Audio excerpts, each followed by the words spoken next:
All right, let's continue then with our breaking news story at this hour. That judgment of the court, in fact, setting aside the recognition of AmaZulu King Misuzulu KaZwelithini.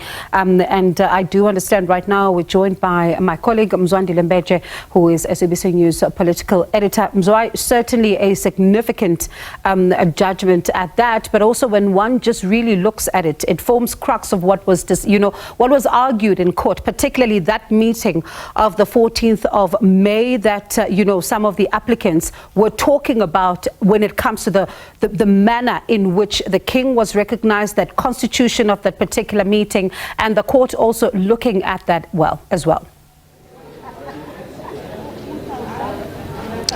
Well, a very good evening to you, Bongiwe. Quite interesting, quite significant, especially because in the eyes of the nation, King Misuzulu is now the rightful king. And then what is interesting and important in that judgment is that it actually made it clear that it does not necessarily prescribe who should be the king, but the processes that were followed. So this basically throws the matter back to the royal house to really sit down and really look at this matter. In fact, it will be very interesting now that someone who has been seen as perhaps the wisdom behind everything that has been happening is no longer around.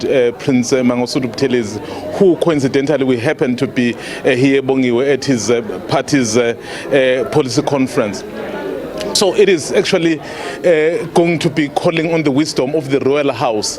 So what is it that they want to then achieve with this? So will they be able to say we are having differences at this stage? We have someone that we can agree on to be the next king. So as I've said, in the eyes of the people, King Misuzulu is the king, but of course we cannot then, when the court has decided this manner, to just ignore that. So what is it that they are going to do? So will they then go back to the processes and perhaps formalize him now through the processes that they would have undertaken? You would recall in some of the interviews and perhaps some of the submissions by the royal house, even by those who were opposed to him, at some point they would say, we are not necessarily saying he will not be the king, but what we are arguing is that there is a particular way of doing it that must be followed. So if that is the case, so will there be majority that will be able to then rise to the occasion? Because, I mean, if it doesn't happen, clearly, can you imagine the kind of impact and the ramifications this will have, Bongiwe?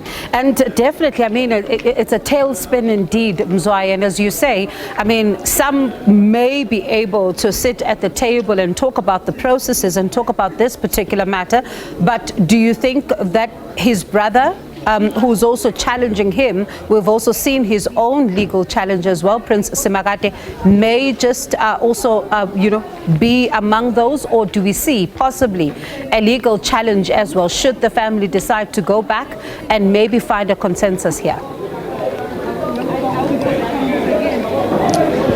I suspect there will be an appeal to this because it brings a lot of uncertainty. I mean, I remember, Bongiwe, just a little over a year ago in this province where I'm coming from today, so when the king was installed then, so it was such much fanfare.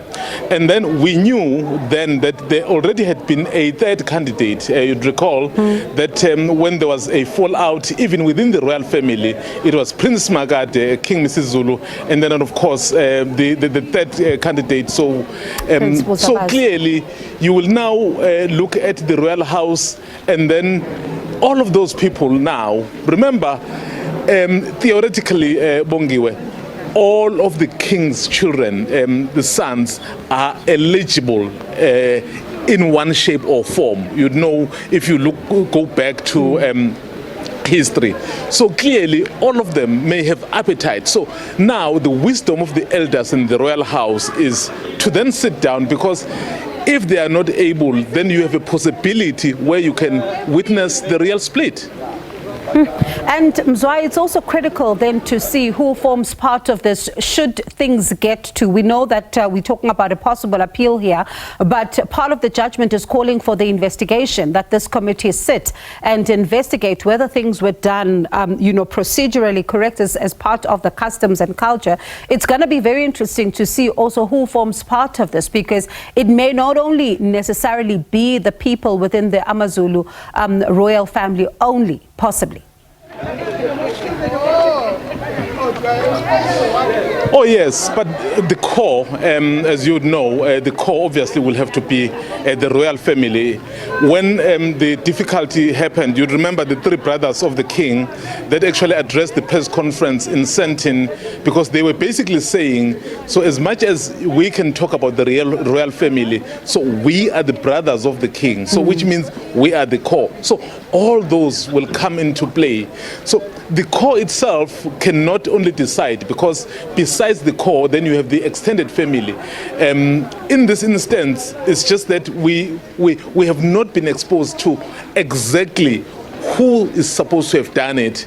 But of course, the processes of the royal family then will kick in now. So this is going to be interesting going forward, Ebonge. Yeah. Very interesting. Very, very interesting. Mzwai, as you know, when you mentioned that particular press conference, one thinks about even the list that the brothers were saying forms part of Umkhandlu, who was, the council that was supposed to have been taken into confidence when this decision was made, and they were fielding Prince Buzabazi. So it's going to be interesting then to see how this one unfolds. And I suppose where you are, it's going to be the subject of much discussion, whether in the corridors or officially, but let's see what happens. Mzwai, thank you so much for that particular update. That is Mzwandile Mbeje, SABC News political editor.